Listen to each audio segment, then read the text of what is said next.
নমস্কার বন্ধুরা, ঘর কোণে আপনাদের সবাইকে স্বাগত। আমি শ্রাবণী আজ আবার চলে এসেছি নতুন একটি ব্লগ নিয়ে। আজ হচ্ছে জামাই ষষ্ঠী।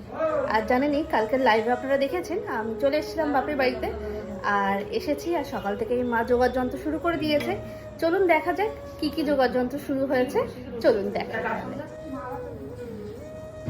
চিড়ের বাটাতে আছে চিড়ে, দই, সন্দেশ, মিষ্টি, কাঁঠাল, কলা আর আম।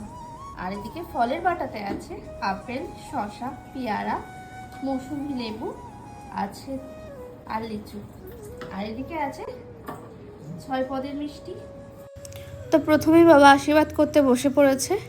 আর এখানে আশীর্বাদ শুরু হয়ে গেছে, জামাই ষষ্ঠীর দিন বিশেষ আশীর্বাদ।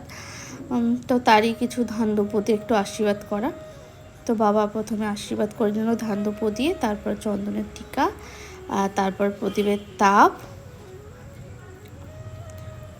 এরপরে চলে আসলো কিন্তু দিদা আশীর্বাদ করতে শুরু করে দিয়েছে।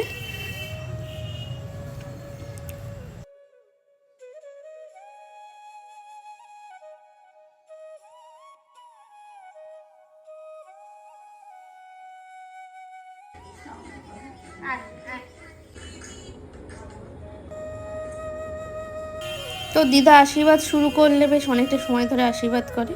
দিদার মোটামুটি এদিকে আশীর্বাদ কমপ্লিট হয়ে গেছে। এবার আসছে মা আশীর্বাদ করার পরে পুরো কমপ্লিট হবে। আর এদিকে বড়বাবু সবার থেকে গিফট পাচ্ছে, সেগুলো সব মায়ের কাছে হ্যান্ড ওভার করে দিচ্ছে।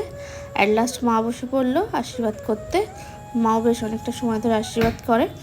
তো সুন্দর করে আশীর্বাদ করছে। আর আমরা যা যা গিফট পেলাম সবটাই মার কাছে সব চলে গেছে। পরে বাড়ি যাওয়ার সময় মায়ের থেকে নিয়ে নেব। আমরা যেসব গিফট এনেছি সেগুলো আর এই ভিডিওর মারফত দেখানো হলো না, সেগুলো দেখালাম না। অন্য কোনো ভিডিওতে অবশ্যই দেখানোর চেষ্টা করব মায়ের পছন্দের শাড়ি, বাবার শার্ট, সব কিছুই। আর এদিকে আমাদের আশীর্বাদ হয়ে গেছে। আর দিদা এবার মাকে আশীর্বাদ করে নিচ্ছে। যেহেতু দিদাও ষষ্ঠী করেছে, আর ষষ্ঠী করলে সন্তানদেরকে আশীর্বাদ করতে হয়, এমনই কিছু। তো যাই হোক, দিদা এবার আশীর্বাদ হয়ে গেছে, ওখানে পরিষ্কার করে দিচ্ছিল জায়গাটা। আর ইতিমধ্যে মা কিন্তু চিড়ে দই মেখে বড়বাবুকে খাইয়ে দিচ্ছিল। কারণ বড়বাবু একদমই এগুলো মেখে খেতে চায় না, তাই মা টুকটুক করে অল্প অল্প করে মেখে মেখে সব খাইয়ে দিচ্ছে, সব রকম একটু একটু করে। চলুন তাহলে সকালবেলায় জামাই ষষ্ঠীর দিন সকালবেলার আশীর্বাদের পর্ব এবং আমাদের আনন্দের কিছু মুহূর্ত আপনাদের সাথে শেয়ার করলাম।